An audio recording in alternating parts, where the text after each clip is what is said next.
Welcome. আমি প্রাণ sir. SLST আমাদের তো রিটেন পরীক্ষা হয়েই গেছে। এবারে আমাদের ভাইবার পালা। যা কাট অফ মার্ক, অনেকেই দুশ্চিন্তা করছিলেন বা করছিল, আমি বারবার বলছি কাট অফ মার্ক এবার যদি অন্য কোনো গল্প না হয় অবশ্যই কাট অফ মার্ক খুব লো থাকার কথা, খুব লো থাকার কথা। কারণ যে প্রশ্ন হয়েছে তা কিন্তু এসএসসির ইতিহাসে এমসিকিউ এসে তো 2 বছর হলো, তার আগে এসএকিউ টাইপের প্রশ্ন দিয়ে হতো। এইরকম ধাঁচের প্রশ্নের সংখ্যা এত থাকতো না। যাই হোক, সে বিতর্কে আর যাব না। এবারে পার্সোনালিটি টেস্ট বা ইন্টারভিউ বা অ্যাপটিটিউড টেস্ট যাই বলি না কেন, আমরা আগের দিনও বলেছি দুটো বিষয় খুব ইম্পর্টেন্ট। 20 নম্বর আছে, 10 নম্বর হচ্ছে পার্সোনালিটি টেস্ট, সেকেন্ড পার্ট হচ্ছে ডেমো। আমি বলেছি ডেমোটা নিয়েও আলোচনা করবো। এই পার্সোনালিটি টেস্টে বা ইন্টারভিউ দুটো জিনিস খুব ইম্পর্টেন্ট, জানো। ছোট ছোট বিষয় আমি আগে বলেছি, আগে ছোট ছোট বিষয়গুলো আমরা কারেকশন করে নিয়ে মেইন বিষয় যেগুলো আমাদের সবার জানা সেগুলো আমরা সবাই ফোকাস করে চলে যাব। দুটো বিষয়, এক হচ্ছে বাচন ভঙ্গি, তার চেয়ে ইম্পর্টেন্ট আমার পোশাক। হ্যাঁ, ইয়েস, পোশাক। ইন্টারভিউয়ে আমার ড্রেস কি, কোন ড্রেস পরে কিভাবে যাব, সেটা খুব খুব ইম্পর্টেন্ট। এবার বলতে পারেন স্যার আমাকে ড্রেস দেখেই নম্বর দিয়ে দেবেন, না, কিন্তু আমার পোশাক।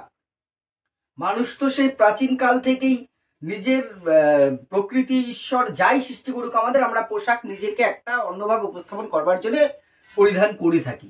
অর্থাৎ পোশাকটা কিন্তু আমরা আমার জন্য যতটা না পড়ি তার চেয়ে অন্য কি রিয়াকশন করছি সে অনুযায়ী মানুষ কি বলবে সেটাকেই আমরা ভালো করে ভেবে, আমি সেই ভাবনার মধ্যে যাচ্ছি না, সাইকোলজিক্যালি ভেবে দেখবেন আমরা সেই অনুযায়ী পোশাকটা বেশি পড়ি।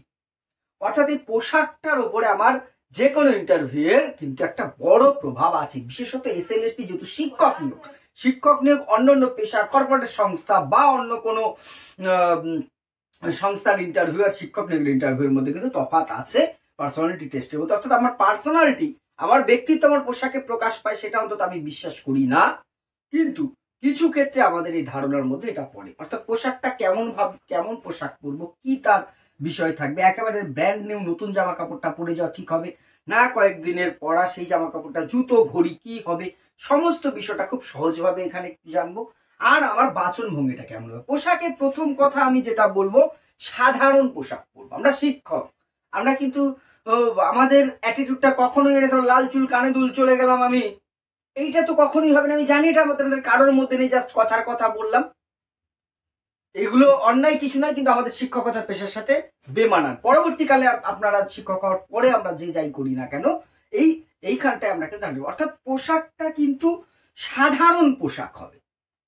আমি জিন্স পরে যেতেই পারি, কোনো আপত্তি নেই, কিন্তু জিন্সটা ওই এখনকার যুগে 3খানা ছেঁড়া 4খানা ফাটা সেই জিন্স পরে নিশ্চয়ই আমরা যাবো না। তাহলে যে প্যান্ট বা শার্ট পরবো, বা আমার বোনেরা বা দিদি ভাইরা পরে যাবেন শাড়ি বা সালোয়ার পরে যাওয়াটাও কোনো ব্যাপার না। তবে শাড়িটাকে বেশি প্রাধান্য সবাই দেন, আমি জানি, এটা বলার অপেক্ষা রাখে না। সাধারণত কালারটা কি চুজ করব, সাদা কালোর মধ্যে না, হ্যাঁ এটা বেটার, কিন্তু একদম কালো প্যান্ট সাদা শার্ট পরে যেতেই হবে আমার স্কুল ইউনিফর্ম মতন এমন কোনো বাধ্যবাধকতা নেই। একটু অফ কালার পরবো, অর্থাৎ তীব্র কালার, এক কথায় গদা বাংলায় আমরা বলি আমাদের ক্যাটক্যাটে কালার নয়, একদম নীল লাল হলুদ, মানে চোখে লাগছে কালারটা। আপনি 50 জনের মাঝখানেও যেন আপনার আমি একটা এমন কালার পরেছি দেখে বলছে ওই যে হলুদ চশমাটা দেখেই চেনেছে না। আমি বারবার বলেছি আমি শিক্ষক বা শিক্ষিকা হবার জন্য গেছি, আমার পোশাকটা মার্জিত হবে। কালারটা হোয়াইট না হলেও অফ হোয়াইট বা অন্য যে কালারটা খুব বেশি চোখে পড়ছে না। আমি ইন্টারভিউ বোর্ডে ঢুকছি, আমার থেকে বেশি আমার শার্টের কালারটা সবাইকে আকৃষ্ট করছে, ওই ছাপা ছাপা নীল লাল হলুদ সবুজের মেলা বসেছে রে সারা গায়ে, না এটা করবো না। ওই দিদি ভাইদেরও বলছি, বোনেদেরও বলছি, শাড়িটা আমি জানি, তবু আমার মনে হয়েছে, আপনারা বারবার জিজ্ঞাসা করছে, আমার একবার বলা কর্তব্য, আপনারা জানেন, তবুও বলছি যে শাড়িটা পরবো সাদাই হতে হবে তা নয়, একটু অফ কালার, খুব চোখে লাগে বিপরীত দিকে তা যেন না হয়। শাড়ি বা তার সাথে যে সেটগুলো আমরা পরে থাকি, আমি সেসব বলছি না, সেগুলো কিন্তু কালারটার মধ্যে একটা কম্বিনেশন ম্যাচিং যেমন থাকবে, কিন্তু আমরা নিশ্চয়ই বিয়ে বাড়ি বা মেলাতে বা ঘুরতে যাই সে ধরনের পোশাক আমরা শিক্ষক বা শিক্ষিকা যারাই হচ্ছি, আপনারা হন সে শুভকামতা আছি, তারা সেই ধরনের পোশাক কিন্তু পরবে না। ফার্স্ট এই কালারটার দিকে খুব নজর দেবো, উগ্র রং নয়, মহিলা পুরুষ উভয়ের ক্ষেত্রেই কিন্তু বলছি। সাদা না হোক, অফ হোয়াইট বা অন্যান্য যে সমস্ত একটু কালার যেগুলো খুব উজ্জ্বল নয়, খুব উজ্জ্বল কালারের শার্ট প্যান্ট কোনোটাই পরবো না। এইবার যেটা সে তাহলে স্যার আমার কালকে ইন্টারভিউ, আজকে একটা ব্র্যান্ড নিউ কিনে নিয়ে আসলাম বা টেলার্স থেকে বানালাম, নতুন জামা শাড়ি প্যান্ট পরার পরে আপনারা বলুন, আমার দাদা ভাই দিদি ভাই যারা সবাই আছেন, কমফোর্ট ফিল হয় ব্র্যান্ড নিউ একটা শাড়ি পরার পরে আপনারা? কারণ আমার মিসেস দেখি তো নতুন শাড়ি পরলে পরে সেই শাড়িটা প্রথম দিন খুব অস্বস্তি, আর আমি নিজে তো জামা কাপড় সেটা টেলার থেকে বানাই আর কিনে আনি। একদম ব্র্যান্ড নিউ একটা জামা বা কাপড় পরার পরে নিজেকে ইজি ফিল হয় না, আনইজি হয়। অর্থাৎ আমি ফার্স্ট টাইম একটা জামা কাপড় পরে সেটা পরে আমি ইন্টারভিউ যাবো না। তাহলে পুরনো জামা পরে যাবো? পুরনো পরে যেতেই পারেন, একটু ভালো থাকলে আছে সবাইরই, থাকলে কথাটা তো ভুল কথা বললাম, আছে সবাইরই। তো আর যদি মনে হয় যে না এই কালারের সাথে স্যার যা বলছে বা অন্যান্য এক্সপার্টরা যা বলছে মিলছে না, তাহলে আপনি আগেই বানিয়ে ফেলবেন বা কিনে ফেলবেন, কিনে অন্তত একবার সেটা পরবেন। কোথায় একটা এখানে স্টিকার রয়ে গেছে টেলার্সের দোকানের 30% অফ, ঠিক আছে, ফ্ল্যাট 10%, খেয়াল করছেন? আপনি তো বিরাট প্রেশারে আছেন, চাপে আছেন, আমি যতই না করে আপনারা চাপ নেবেন, এটা কেউ ঠেকাতে পারবে না। তাহলে সেটা অন্তত একবার দুবার পরবো, নিজে বাড়িতে আশেপাশে পরে সেটা একবার ধুয়ে স্ত্রী বা আয়রন যাকে বলছি সেটা করে নিয়ে ফিটফাট করে নেব, দেখবেন দ্বিতীয় তৃতীয়বার পরলে সে আনইজি ফিলটা আসবে না। আমি যদি পোশাকে নিজে স্বাচ্ছন্দ্য না হই, আমি কখনোই কারোর সামনে স্বাচ্ছন্দ্যভাবে নিজেকে প্রেজেন্টেশন করতে পারবো না। না না, পোশাকটা খুব ভাইটাল একটা ম্যাটার, খুব ভাইটাল ফ্যাক্টর। অর্থাৎ তাহলে আমি তীব্র রঙের পোশাক পরবো না, আমার সাথে বেমানান একেবারে চুজ কোনো জামা কাপড় যেটা খুব বাজে লাগছে, ঠিক আছে, সেই ধরনের পোশাক তো পরবই না, একটা মার্জিত ভাব থাকবে তার মধ্যে। কিন্তু প্রথম দিন ব্র্যান্ড নিউ পরে যাবেন না প্লিজ, এটা আমি একদম অনুরোধ করছি এটা। কারণ এখানে আপনি ইজি ফিল করবেন না, আর আমি যখন ইজি ফিল না করবো আমি আপনার সামনে কি করে ইজি ভাবে আমার পোশাকে আমি নিজেই কমফোর্ট যদি না হই। এর সাথে আসছে শু, জুতো। অবশ্যই ছেলেদের ক্ষেত্রে যদি শু পরেন, কালো বা চকলেট যে কোনো কালার শু পরতেই পারেন, অথবা আপনি ভালো চামড়ার যে সমস্ত বিভিন্ন কিটো টাইপের চামড়ার টটি গুলো হয় একটু ভালোর মধ্যে, তো শুটা বেটার, শু আমি বলবো বেটার। আর ম্যাডামদের ক্ষেত্রে খুব হাই হিল পরবেন না, অবশ্যই খুব হাই হিল পরবেন না, নর্মালের মধ্যে বেল্ট দেওয়া বা চটি বিভিন্ন ধরনের। আপনারা ফ্যাশন সম্বন্ধে আমার থেকে অনেক ভালো জানেন, সেই রুচিবোধ নিয়ে আমার কোনো প্রশ্ন নেই, আমাকে ক্ষমা করবেন এগুলো বলবার জন্য, তবু মনে হয়েছে। তবে খুব হাই হিলটাকে একটু অ্যাভয়েড করবেন। অনেক আমার দিদি ভাইরা আছে যারা একটু পছন্দ করেন, এটা হয়, এটা স্বাভাবিক, অন্যায়ের কিছু নেই, দোষের কিছু নেই, পছন্দ অপছন্দ প্রত্যেকের ব্যাপার, সবাই করে থাকে। সেই দিনটার জন্য আমরা কিন্তু অ্যাভয়েড করি। জুতোটার ক্ষেত্রে একই কথা বলছি, নতুন জুতো প্রথম দিন পরার পরে পায়ে ফুসকা পড়ে, আনইজি ফিল থেকে যায়, সেই জুতোটাও কিন্তু ব্র্যান্ড নিউ জুতো পরে ডাইরেক্ট বক্স থেকে কিনে এনেছি, আমি কিন্তু পড়িনি, বক্স থেকে বের করে ডাইরেক্ট ইন্টারভিউ দিন চলে গেছি, সমস্যা। আপনি কিন্তু আনইজি ফিল করবেন, সেটাও আগে একটু করে নিন। অবশ্যই হাতে ঘড়ি থাকবে, একটা ঘড়ি অবশ্যই থাকবে, পকেটে একটা পেন থাকবে, ফাইলটা একটু নতুন হবে, একদম পুরনো একটা ফাইল নেব তা নয়, নতুন একটা ফাইল নেব। কালারটা আমি মেনশন করছি, এটা বিশেষ কালারটা যদি মেনশন করেন কোনো আপত্তি নেই, ঠিক আছে।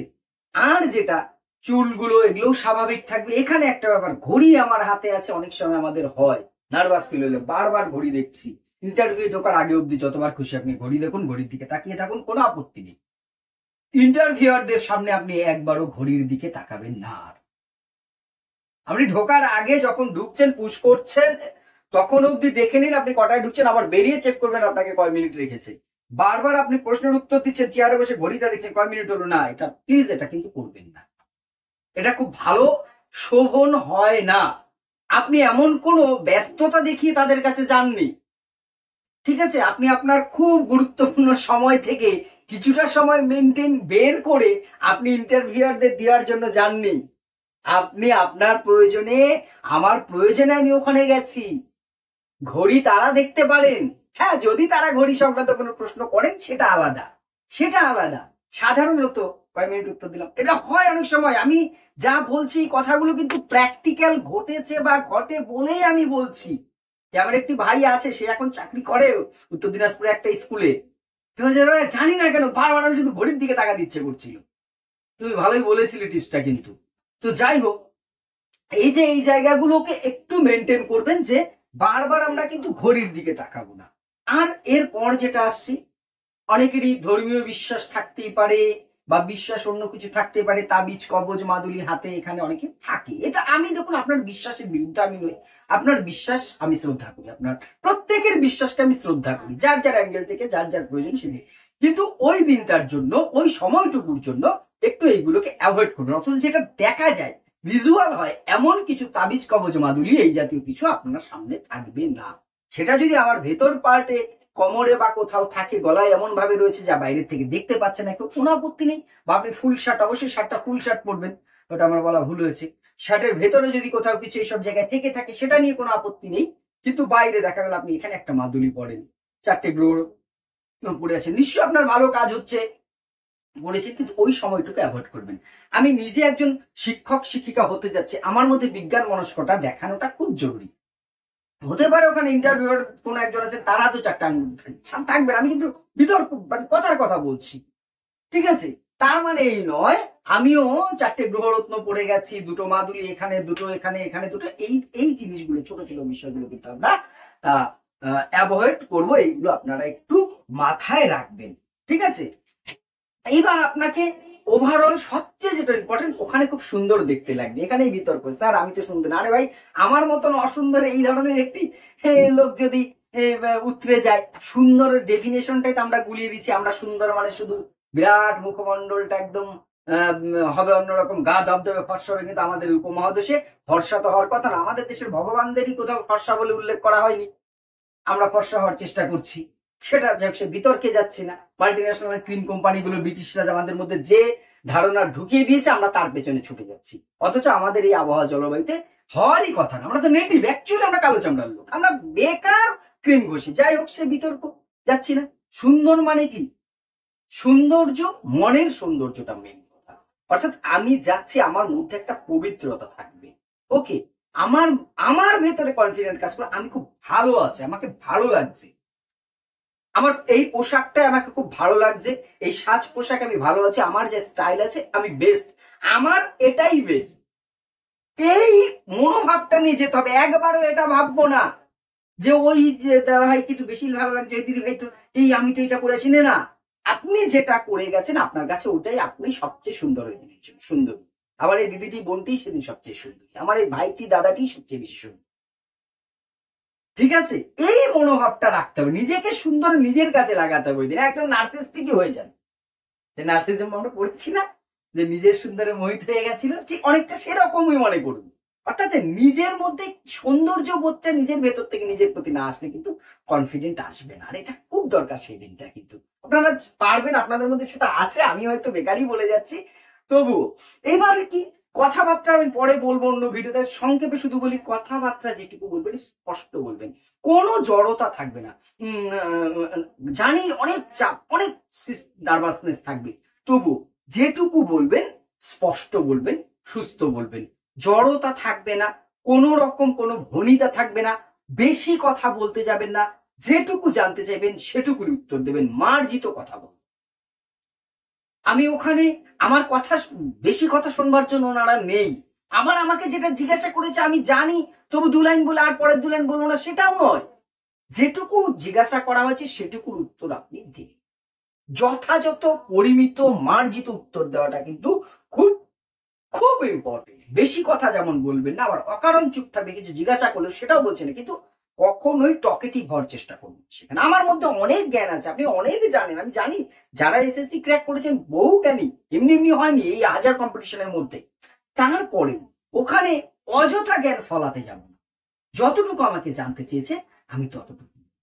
আরো বেশ, এবার সাবজেক্টিভ তো আসবই, সাইটগুলো আগে আমরা দেখে নিই, সাথে সাথে আমাদের যেমন ক্লাস চলছে ক্লাসগুলোও চলবে, এই পার্সোনালিটির বিভিন্ন বিষয়গুলো আস্তে আস্তে আস্তে আস্তে এগোবো। যদি উপযোগী মনে হয় সেটা কমেন্ট করে জানাবেন। আগের দিন বলেছেন, এই জন্য আজকে ভিডিওটা আনলাম, আমি কন্টিনিউ করব, এবং আমার বিশ্বাস আপনারা কিন্তু পারবেন, সেই ক্যাপাসিটি আপনাদের আছে, ক্যাপাবিলিটি আছে, আমার ডাউট নেই। অবশ্যই কনফিডেন্ট রাখুন, ওই দিনটা আমাদের হবে, এবং অবশ্যই আমরা শিক্ষক শিক্ষক হিসেবে নতুন স্কুলে যোগদান করবো, সেই আশাটা রাখছি। ধন্যবাদ।